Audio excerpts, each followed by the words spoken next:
Tahukah kamu, ada sebuah masjid yang dibangun oleh kaum muslimin, tapi justru diperintahkan oleh Allah untuk dihancurkan. Tapi karena niat di balik pembangunannya, masjid ini bukan tempat ibadah, melainkan tempat konspirasi. Dan inilah kisah tentang Masjid Dirar.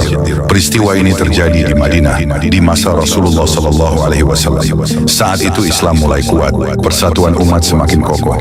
Namun tidak semua orang menyukainya. Di balik barisan kaum muslimin ada kelompok yang menyimpan kebencian. Mereka tidak menyerang dari luar, mereka bergerak dari dalam. Kelompok ini dipimpin oleh Abdullah bin Ubay bin Salul. Secara lahir mereka tampak beriman, namun di dalam hati mereka menolak. Mereka melihat satu hal penting. Selama umat Islam bersatu, mereka tidak bisa dikalahkan. Maka mereka menyusun rencana. Mereka membangun sebuah masjid baru, bukan untuk ibadah, tapi untuk memecah persatuan umat. Lalu mereka datang kepada Rasulullah SAW. Mereka berkata, "Wahai Rasulullah, kami telah membangun masjid untuk orang-orang lemah dan sakit. Kami ingin engkau datang dan salat di sana." Namun saat itu Rasulullah SAW hendak berangkat ke perang Tabuk. Beliau menjawab, "Kami sedang dalam perjalanan. Jika kami kembali, kami akan datang." Namun setelah Rasulullah SAW kembali, sesuatu terjadi.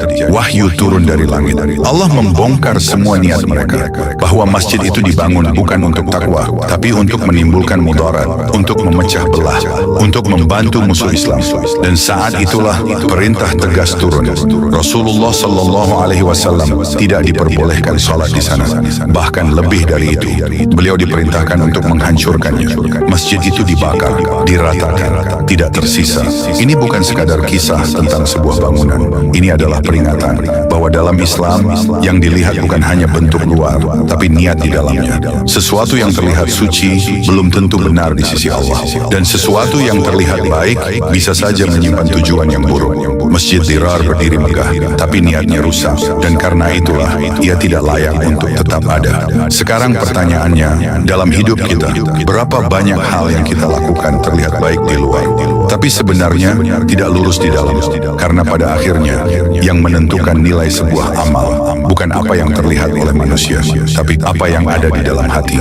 Halo, terima kasih sudah menonton video ini. Jika tontonan ini bermanfaat untuk Anda, jangan lupa like dan subscribe ya.